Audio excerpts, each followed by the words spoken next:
Hey guys, welcome to our channel. So we just finished watching episode 4 of Black Lightning titled Black Jesus. This was an episode, so I gotta be kind of honest. I love the episode, first of all. Honesty. I love the episode.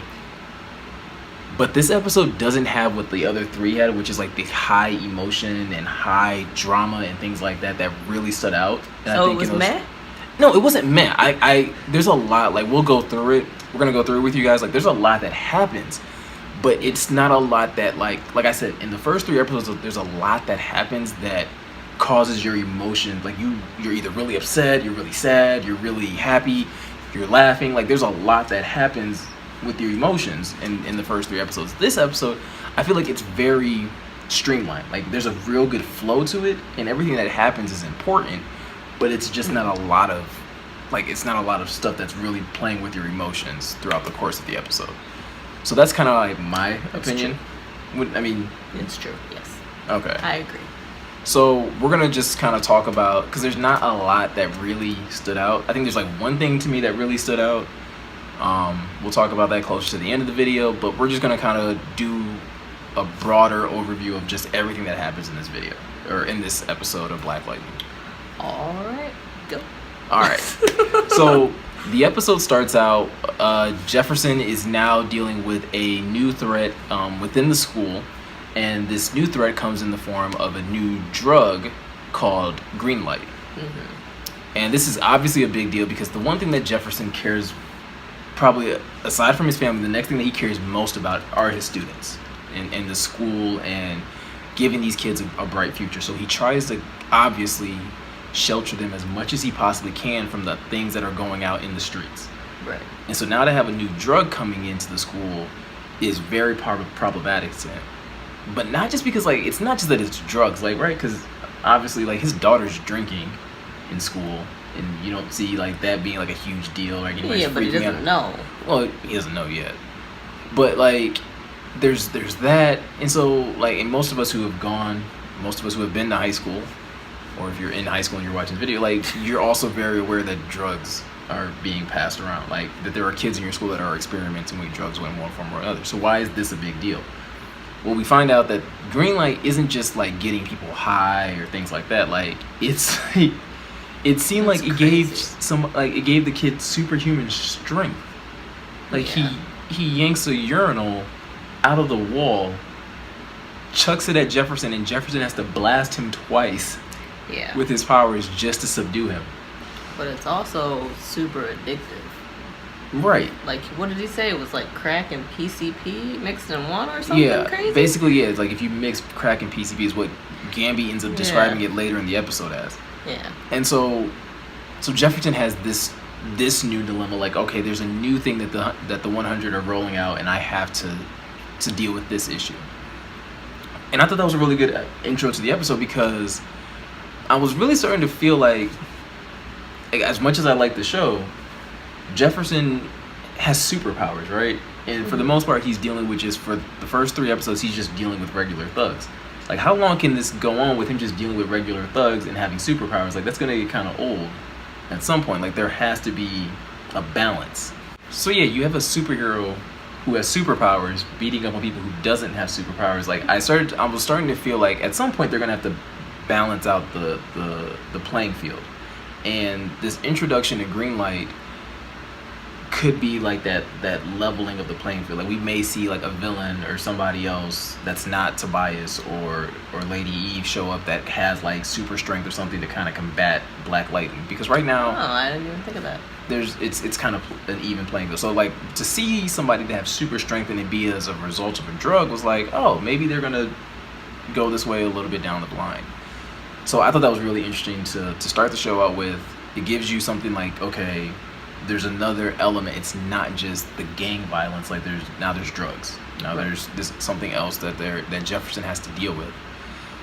The next thing that we see though in the episode is I don't know. I'm loving these characters the more I see them on screen, and that's Tobias and Lady Eve. The more I see them, the more I love their characters. They're just a different type of evil. To interrupt, can somebody please tell me what Lady Eve was doing to that woman body? That's another thing that kind of twisted me up. What? Well, it also has me. That's another thing that has me leaning towards maybe that's how we're gonna start seeing super powered people that are like man made. Because at first I thought like, oh well, first I thought it was a dead body, and then it breathes, and then it breathes, and then I'm like, oh, she's torturing him. Yeah. And then he like opens his eyes, but not like I'm in pain. Like he's like I've been awakened type thing. Yeah. And so, and then we kind of get that later in the episode. We kind of see that the drugs are a result of the 100, which means that it comes from Lady Eve, since Tobias works for Lady Eve. Right. So, could she be doing something? Like she's doing something. I don't she know clearly what has. doing. She clearly has some sort of hand in something, and I'm interested to see if it's magic. Because she keeps saying she was talking to Tobias about how albinos were considered to be magical in Africa. Yeah. Which once again, I just love, like, I love the dialogue between the two. And Jill Scott looks so scary. Like, not like once again, not like, you know, creepy clown scary or Freddy Krueger, but like if you were to sit in a room and she was like doing something like you'd be terrified because she's just too calm about it. I was about to say she's too calm. Like she's the calmest villain. Yeah, that we've probably seen in the DC universe right now. Yeah, but really scary. Yeah. She's scary calm. So we get to see within that interaction between Lady Eve and Tobias, we kind of get a little bit of background on Tobias. Get confirmation that he used to be a politician, right? That he had to go underground, that he basically it looks like he lied about killing Black Lightning. He didn't know he lied. Well, he didn't know he lied. But he lied about killing Black Lightning. And we're seeing that basically like Tobias is a gangster or a villain or is like this big time boss because there was the thought process that he killed Black Lightning. Right. And it seems to almost put Tobias... That was a street cred. Yeah, and it seems to put Tobias in this really bad crosshairs. And Lady Eve makes mention a few times of, like, her representatives aren't going to be happy if they start getting wind of this. Right. Which makes me, once again, freaks me out because it's just like, well, then who is back? Like, she's scary by herself. Who is backing her that's scarier than her? Yeah. You know? So we get that whole interaction. Loving that character, loving how they're just... Tobias seems like he's going to be a really good villain. Maybe only for this season. I hope it's for longer because I really like his character. But then the next thing that we kind of get into is Anessa. Anessa's going through this whole development of, okay, she knows she has powers. She knows how they work. She knows essentially that she's super strong. Mm-hmm.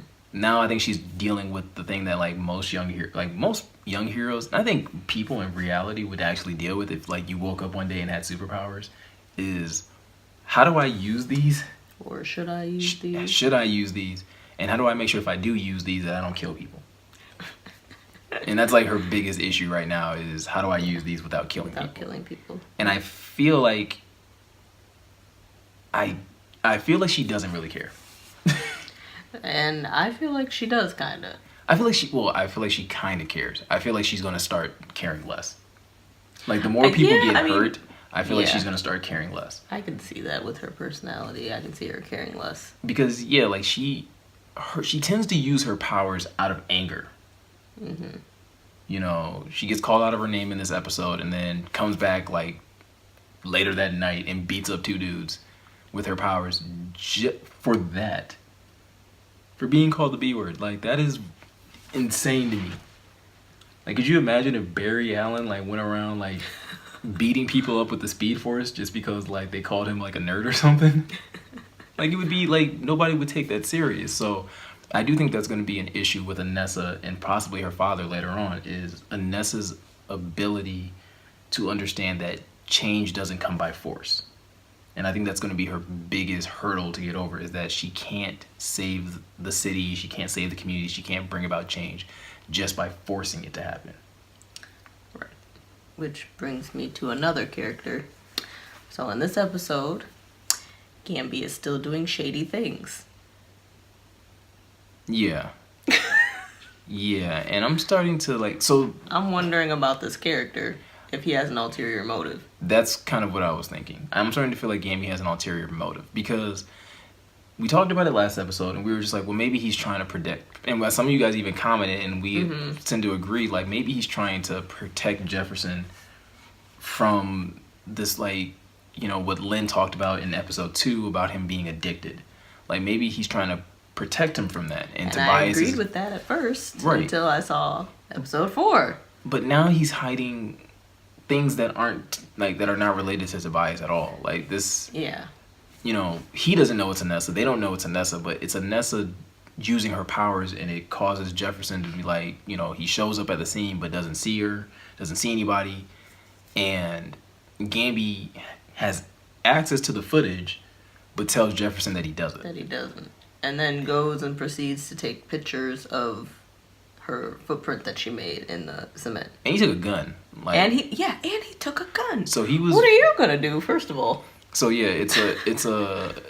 it's definitely shady, and so it makes me feel like he has an ulterior motive, or at most, I'm pretty sure we'll probably see this huge argument somewhere in the season, and it's gonna be like he's gonna try and say, "I was trying to protect you," and I ain't nobody trying to hear all that. I'm not here for it anymore. I was on Gamby's side at first, thinking that he was trying to protect Jefferson. I just want to know what it is. I think there's something way more to it. I don't think it's anything malicious, but I do think it's something. I don't know. I mean, I think you read maybe, the comics, so you would know better than me. No, I think it could be something with Jefferson himself. It could be it's the fact that he is trying to protect Jefferson, and maybe he knows something about Jefferson and maybe Jefferson's abilities, because we have seen that as well. Is that in a couple of episodes when Jefferson has used his abilities, his body doesn't always respond well. That's true. And I'm wondering if Gamby knows why that is. And maybe he's trying to protect him and keep him away from certain things that could basically push him to use his powers in a way that he shouldn't. Interesting. So that's my theory. I don't know. I could be completely wrong. Let me know what you guys think. That's kind of just, if I'm going to take Gamby's side, if I'm going to give Gamby the benefit of the doubt, that's where it's going to come in at. Okay. But I am gonna, like, I can't lie and say that he's not. Keeping my eye on that man. Well, yeah, we are watching the show, so it's. But so there's that aspect of it, and then there's this other aspect going back to the school. Jefferson is dealing with the Board of Education, because now that, you know, you have kids using drugs in school and being violent, like, that's leading to the school board essentially showing a really ugly side of the school system in reality, which is that there's oftentimes believed that school systems don't really care about their students. Once again, and if we were to look at this specifically speaking towards Black culture, it's very believed that that's the case, that school systems don't really care about, you know, graduation success rates or anything like that. Like, all they do is they look at students as a dollar sign, and the more students you get in there, the more money you get, and the sooner you get them out, and the sooner you can get more money in. And so the episode, or at least those scenes, have that feel. Yeah. And so we're seeing Jefferson once again having another struggle on a front that he's very passionate about, as far as relinquishing control and being the savior that he's always been to these kids. Right. As the principal. So that's another thing that he's definitely dealing with. And then I think the last thing that we kind of see it's a big deal, is the relationship between Jennifer and Khalil. And both of them are going to probably be going through a lot of things in the next couple episodes. Jennifer is clearly, I like Jennifer's character because I think she's like very honest. Like, her character is very like you see the things that she's going through, and they're very relatable. You know? To you? No, not to me. I've never. I mean, but it's just like, you know, she has a boyfriend that was just shot. Right. Paralyzed. And her immediate thought is, oh, I want to give up everything to be his support system. And I think that's real. Like, people really feel that way in real life. Now, would I probably feel that way? I'm not giving up everything, but I'll be there. Like, I'll be there after school and practice and stuff like that. But we're also seeing in that episode, like, the consequences of that, because she feels like, oh, me doing this will make him happy, and Khalil could care less. He didn't care. which was like a little disappointing because I like Khalil so much. I was disappointed that he didn't have a reaction. I thought, But Miko, you're a guy. You should know that is like a for real response from a right. teenage boy. No, it's not that it's not a real response. It's like I said, the way that they had been building Khalil's character. Khalil cared so much about Jennifer. He was so attentive to her, and in that moment, he blew her off. As she when she said that she wanted to quit track, he like didn't even bat an eye. He was like, all right, and then went right back to his like what he wanted, what was on his mind, and it was a little disappointing. I mean, it's disappointing, but it's real life. I mean, I wasn't surprised. I didn't think he was gonna care much. No, in all honesty, like they phased me on that because when he got quiet, like I said, the way they had built Khalil up in the previous episodes, he was so smart, he was so forward thinking that I thought he was like playing like reverse psychology on her.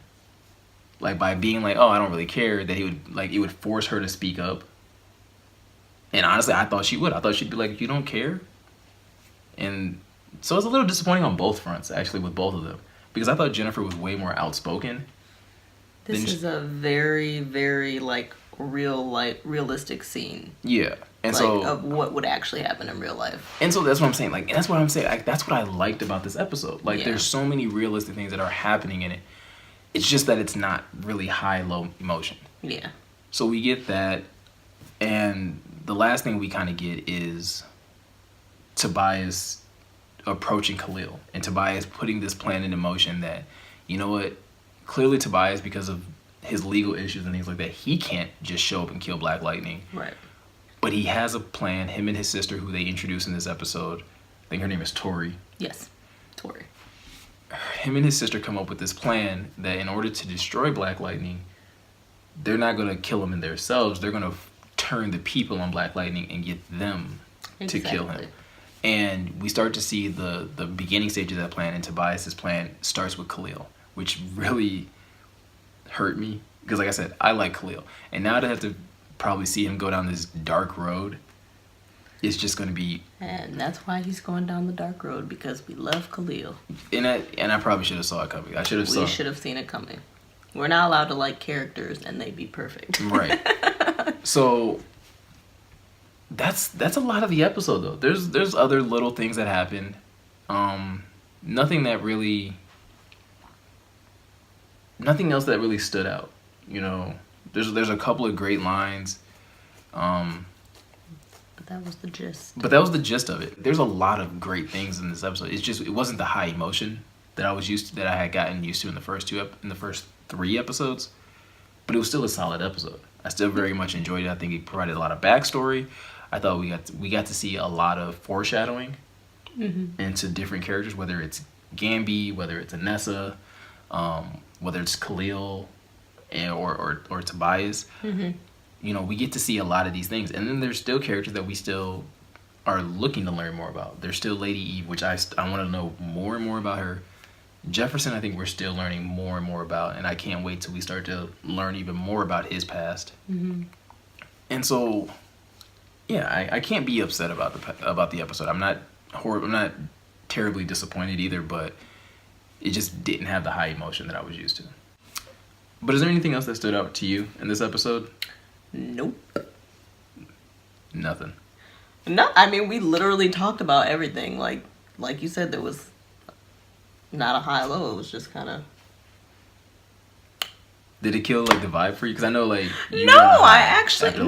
honestly, I mean, yeah, I was on a high after last week, because if you've been watching our videos, I was not on board with Black Lightning. Episode 1 was warming up. Episode 2, episode 3, I was completely on board. But no, so it didn't kill it for you.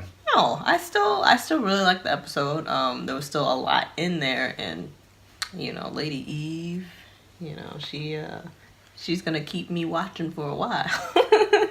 And then, like I said, Gambi, I got my eye on that man. Oh, I do have one thing that I'm about 75% sure it's gonna happen in this episode, in this season. Okay. What is? I think Jefferson's gonna hook up with the vice principal. Me too. Out of like pity or like anger or something. Well, again, if you've been watching these videos, I've already said that. Like, she wants him. Yeah. And at some point in time, he's going to, like, Lynn's not answering phone calls now, and she's, like, hanging up on him. Look. It's happening, folks. That is you heard it here first. That's the quickest way you can get a man to get in another woman's bed is not give him attention when he's looking for it. So, please don't yell at me in the comments for saying that. I'm speaking about in context of the TV show, not in real life. That is real life too, though. Look, you can yell at her for it. You can yell at me all you want to, but ladies, come on now. But that's gonna wrap it up for today's review on episode 4 of Black Lightning, Black Jesus. Awesome title, by the way. I was about to say Black Jesus. That's my favorite one. That is probably But the only episode that they did not mention him being Black Jesus. No, but symbolically they show it throughout the episode. You Yes. just gotta look at things. Yes. But so yeah, that's our thoughts. Like I said, we enjoyed it. Doesn't have a lot of highs and lows emotionally, but it's still a very solid episode. Yes. If you haven't watched it, please go and watch it. There's things that you heard us say that you're just like, go watch it again, come back, give us your feedback. We love commenting with you guys. We love being able to share thoughts, bounce ideas, bounce theories off you guys, and to hear what you guys even are coming up with as the show is going forward. So please keep sharing. Don't forget to like, comment, share, and subscribe, and make sure you hit the bell, and make sure that you get our notifications every time we post a new video. Which we will be doing this weekend. I know we keep promising you guys that we're going to do things. Will we? Yes, we're doing another video this weekend. We're doing another video this weekend. And be on the lookout for our Black Panther review next week. We are going to go see it. Is it next week? Yes. Praise the Lord. I'm so excited. Yes, we have our tickets. So look for that video as well. We're gonna try to do the live. Stream. I'm not 100% sure, but I'm gonna try to do the live. Yeah. Yeah. So that's gonna wrap up this week. Hope you guys have a good night, and peace out.